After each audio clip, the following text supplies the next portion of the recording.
Can the 21st century be the time of the Mahabharat war? The stories of Ramayana and Mahabharata, the two great epics of the Indian history, are based on great wars.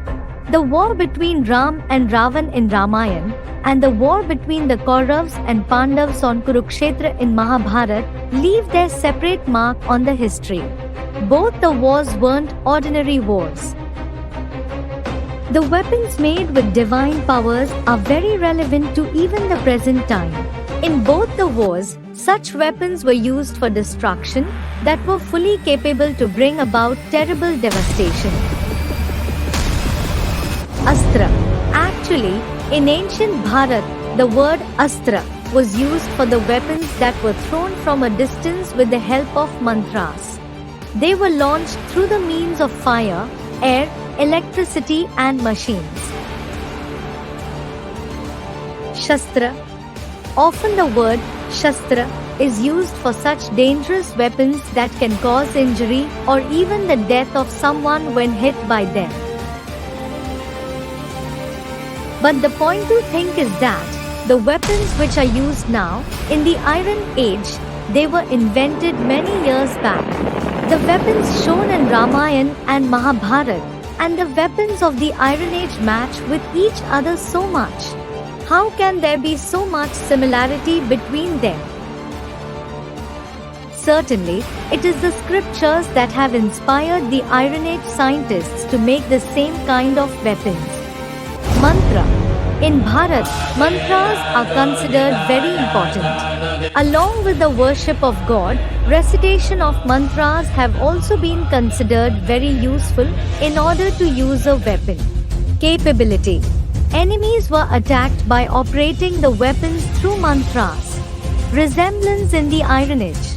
Voice-activated machines.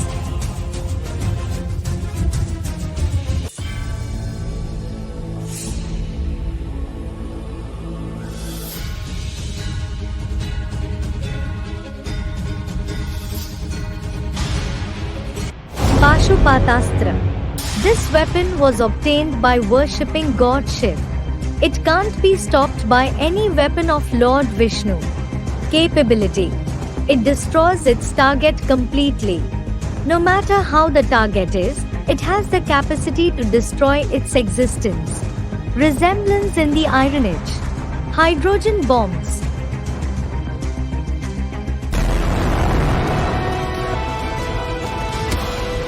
Indrastra. Through this weapon of Indra, the king of deities, many people can be killed at once. Capability. It can shower many arrows at once. Resemblance in the Iron Age. Machine gun.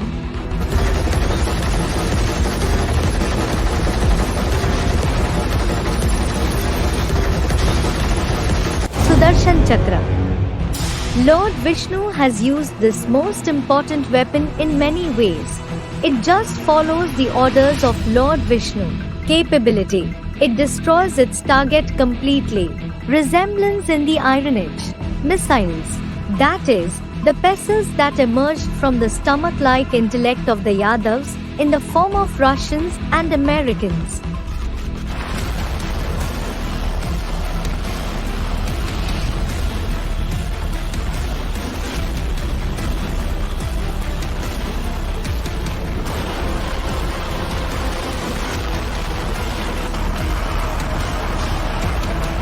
Brahmastra. This weapon was obtained through the worship of Brahma. It is an unerring and extremely dreadful weapon. It is said that it is destroyed only after killing the enemy. It can be counter-attacked only through another Brahmastra. Capability. Total destruction of the target. Many types of destruction can be brought about at the same time through this weapon. Resemblance in the Iron Age. Atomic bombs.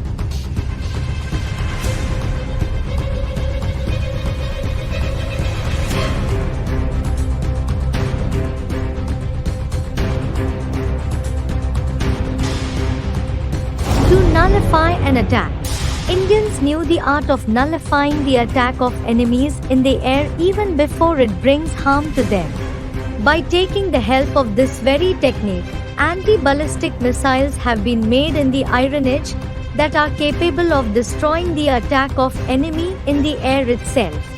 Similarly, nowadays, anti-satellite missiles are being made through which the satellites in the sky can be destroyed directly. It has such a great quality that without killing any living being, a great harm can be brought to the enemy. In today's digital age, in fact, all the tasks of the world themselves can be stopped. Because of this very incomparable specialty, it is becoming popular and it is being developed all the more.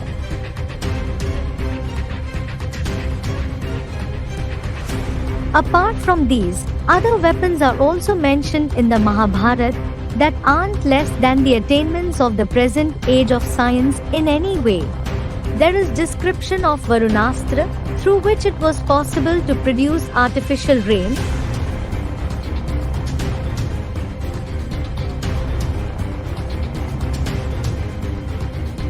Storms were produced through Vayuvyastra, clouds were created through Parjanyastra, and it is also mentioned about making the earth and mountains appear through Bhaumastra and Parvatastra, respectively. Apart from them, there was a divine weapon named Brahmastra that had the power to burn the entire world.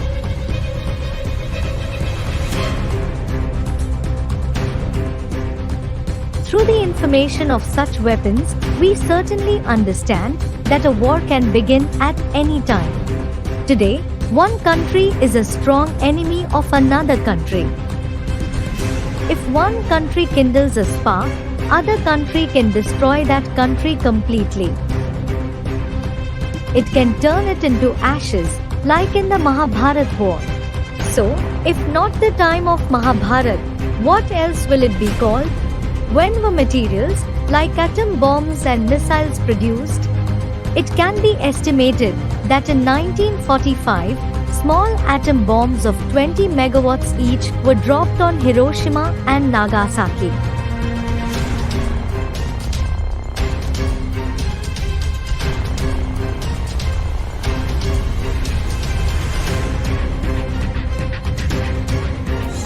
And the same time also proves to be that of the arrival of God. It is because it is said, Har Har Bum Bum, only for God. It means when God comes in this world, then, along with the establishment of heaven, He also brings about the destruction of the old world.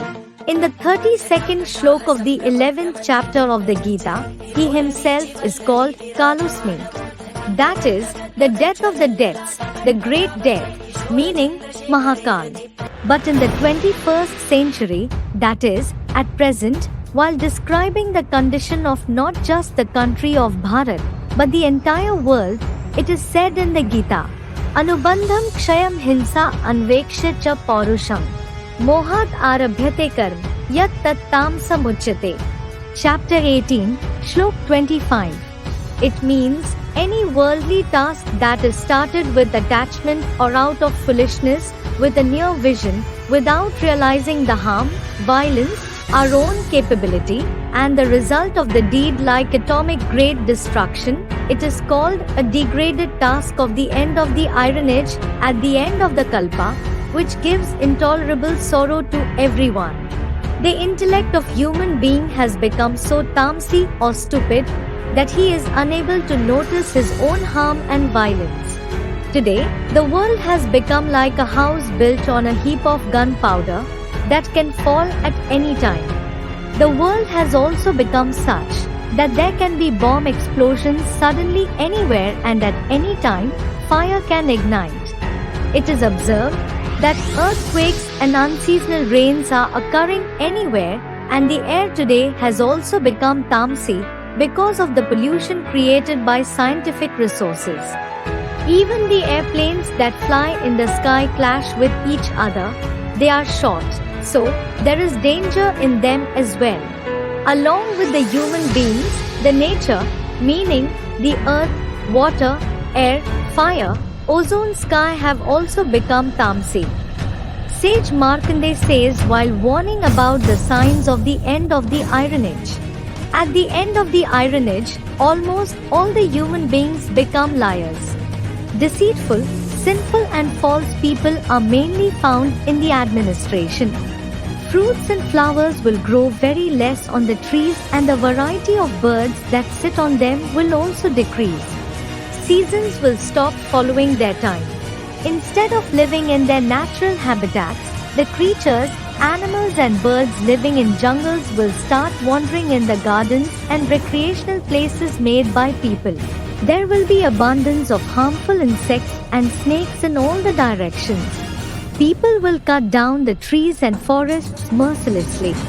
The young will grow old in their youth itself, and their hair will start graying at the very age of 16 years. Their nature will appear to be like those of the elders in the childhood and adolescence itself. There will be dominance of crime and bloodshed everywhere. People will find more pleasure in violence. Irreligion and only irreligion will spread everywhere, and obstacles and only obstacles will stand in front of the one who is devoted to the religion. His life will become extremely difficult. There won't be religion anywhere at all.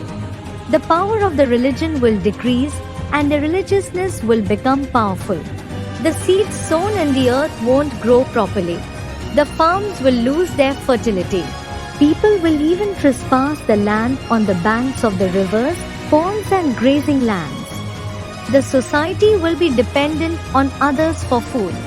Selling process based on false measuring systems will be established in the market. Even the businessmen will be big chiefs. The religious souls who follow truth and honesty will be compelled to live a poor life. People will spend their night on roads.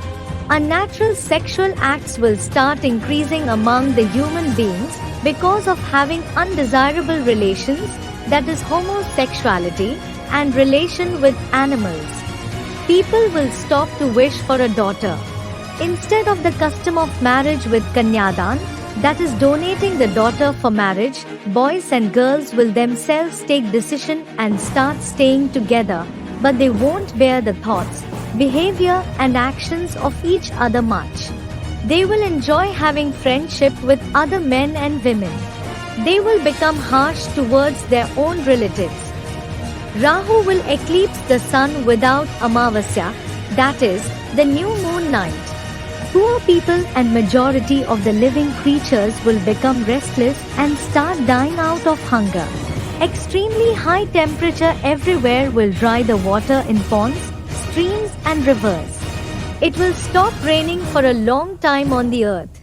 When the species of cows will start to be destroyed, think that the time of the end of the age has arrived. The above mentioned signs of the end of the Iron Age can certainly be seen at present. So, if not the time of Mahabharat, what else will it be called? Astrologers have predicted that 5,000 years ago too, the 8 planets had come together and the massive war of Mahabharat took place. Now, just use your intellect. Is the same period of the Gita going to be repeated? If the same 8 planets have come together, this war should also be considered the same Mahabharat war, through which the Golden Age heaven, complete with 16 celestial degrees, was established. Then, what is the need to fear or get afraid in this? This Mahabharat war itself is going to open the gates of heaven. The possibilities of the massive civil war of Mahabharat are seen now in Bharat. The solid proof of this is that the number of political parties in any country in the world isn't as many as the number of parties flourishing in the region of Bharat. So, all are fighting among themselves.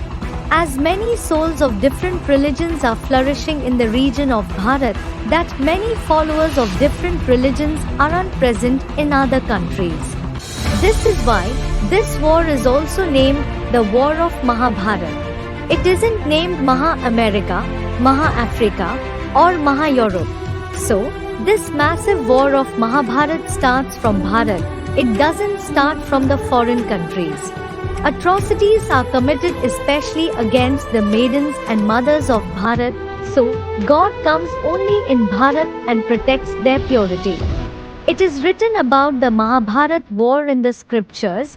There was the army of 18 Akshoni and lakhs of elephants, horses, horse riders, elephant riders, charioteers, and foot soldiers were counted in each Akshoni.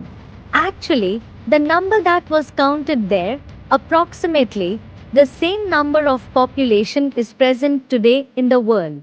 Dharmakshetre Kurukshetre, Samveta Yuyutsavaha. Gita chapter 1, Shlok 1. It means, this Bharat is the field of many religions. It is a battlefield. It happens like this only at the end of the Iron Age, that is, in the middle of various religions. And based on numerous religions, they have enforced their own rituals. Actually, it wasn't the ground of any limited city of Kurukshetra. Especially this Bharat alone was the Kshetra, meaning battlefield, and Kuru, meaning the battlefield of performing actions. Krishna, who is shown in the form of God in Mahabharata, gives the knowledge of the Gita to Arjuna. So, is Krishna bound in celestial degrees, the actual giver of the knowledge of the Gita? Today also, in all the temples made as Yadgar, Krishna is shown in the form of a child.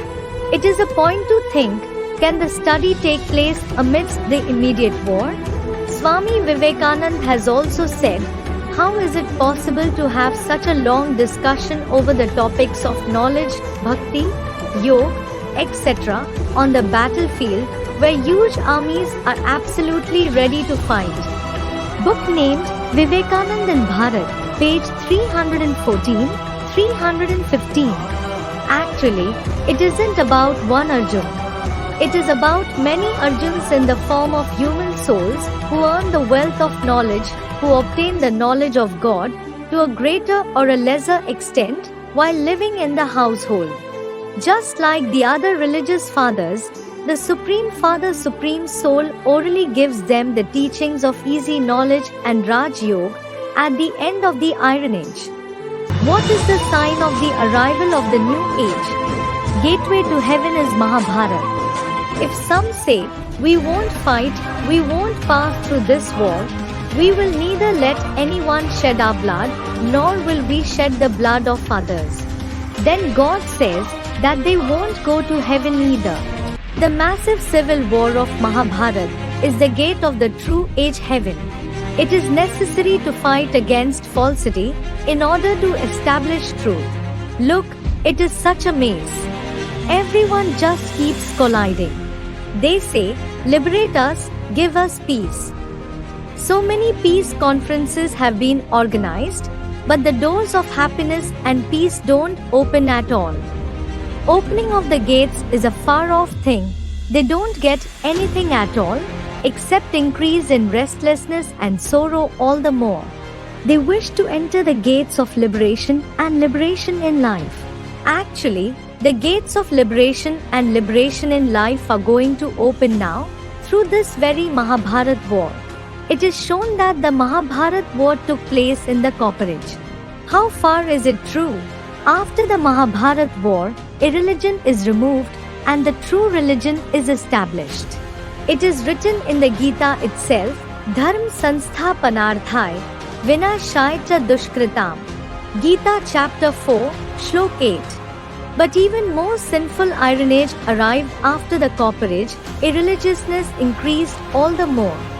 So, in reality, the Supreme Father plus Supreme Soul comes at the end of all the four ages, that is, in the elevated confluence age of the middle of the Iron Age and the Golden Age itself.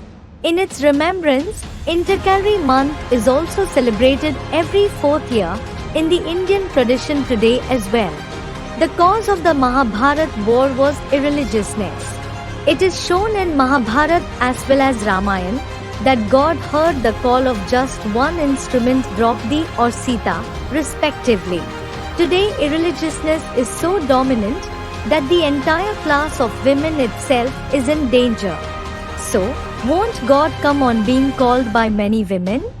When irreligiousness is dominant, the Supreme Soul has to come in every kalpa, meaning after the 4 ages, in order to destroy irreligiousness and establish the true religion and the golden age.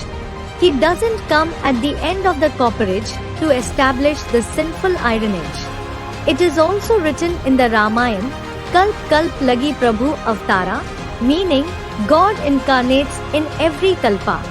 This itself is stated as the time of incarnation of God in Srimad Bhagavad Gita. Yada yada hi dharmasya glaneh bhavati bharat abhyutthanam adharmasya tada atmanam srijami aham. Gita chapter 4, Shlok 7. It means, O Bharatvanshi, whenever there is defamation of the Sattvic religion and increase in irreligiousness at the end of the Tamo Pradhan iron age, it is only then that just according to Sarvadharman Parityajya, mentioned in Shloka 66 of chapter 18 of the Gita, I am revealed through the corporeal Arjun or Adam, Adidev, the great deity soul. We certainly come to know through the signs of the end of the Iron Age that now the Supreme Father plus Supreme Soul has also incarnated. God has arrived in the very village Kampil of Uttar Pradesh, the city where the Pandavas stayed incognito for a long time in the Mahabharat era.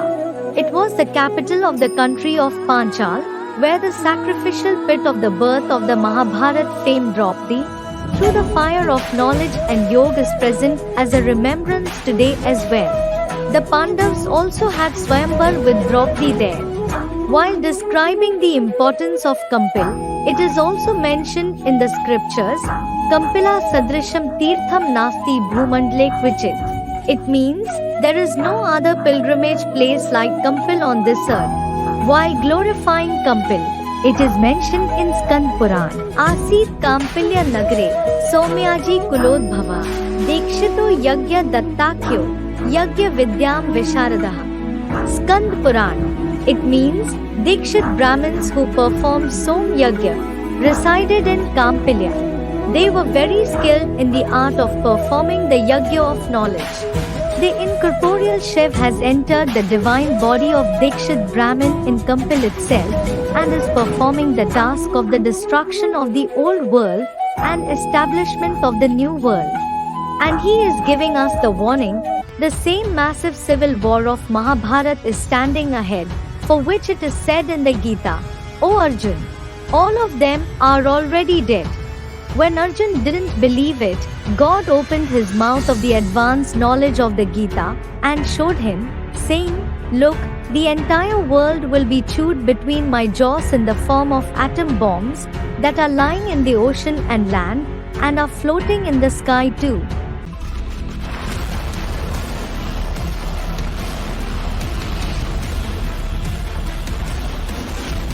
Now, the entire world will be destroyed through atomic explosions. Who shall survive? Those who are the dear children of the Supreme Soul, the ones whom the Supreme Soul, the Father, gives knowledge face to face after coming, which is mentioned in the Gita too. Swalpamapyasya dharmasya trayate mahato bhaya. Chapter 2, Shlok 40. It means we can be protected against the greatest fear through even a little soul-conscious stage granted by God incarnate. It is also mentioned in the Quran, the servants of God will be in great joy at the time of doomsday. Now, the 21st century is going on, and this itself is the Mahabharat era, as well as the time of the arrival of God. Those who recognize God, believe in Him, and also follow the path shown by Him are Pandavas. Ravan or Kauravas are the ones who recognize God, but don't follow the path shown by Him. All of you are certainly well aware of the result of the war between the Pandavas and Kauravas in the Mahabharat war. So, it isn't just an imaginary story of the scriptures. God is playing the part in practice at present, and those who follow the path shown by Him, they can certainly protect themselves during this period of Mahabharat. The indications of the immediate Mahabharat war have also been mentioned in the date-wise Murlis published at Mount Abu, narrated by the direct practical part of God. They are as follows. There is the massive war of Mahabharat as well. The name is mentioned in the scriptures too. Then it is called the Third World War. This rehearsal will continue to take place. There was the First World War in 1914, the Second World War in 1945, the Third World War in the beginning of the middle part of the 21st century, and there is the Fourth World War too, through the pesos in the form of the missiles created by the Yadavs of America and Russia. Revised Murli dated 1st July 1973, end of page 1. This Mahabharat war opens the gates of liberation and liberation in life. Night class dated 10th January 1967, end of page 1. The time of the Mahabharat war is also approaching. Murli 11 April 1967, page 2, beginning. The Mahabharat war took place. Certainly, God will also be present at that time. Night class dated 3rd January 1968, page 1, end. There was the massive war of atomic bombs. There were Yadavs, so certainly, Kauravas and Pandavas will also be present. The dictator of the Pandavas, that is, God of the Gita himself, will also be present. The massive war is certainly that of the Gita. Murli dated 9th January 1962, end of page 1. The gates of heaven open only through this Mahabharat war. Murli dated 10th January 1973, end of page 3. You also understand that 5,000 years have passed after the Mahabharat war. The age of the narrator of the Gita is also 5,000 years. 5,000 years have passed since the birth of Shiv Baba as well. Murli dated 8th March 1973, middle of page 2. You say that many religions will be destroyed, and one religion of the golden age will be established through this massive war of Mahabharat. Murli dated 18th April 1973, end of page 4. The Mahabharat war took place. Draupadi called out for help. It is the same time now. You will understand it in the future. Nobody knows who God is.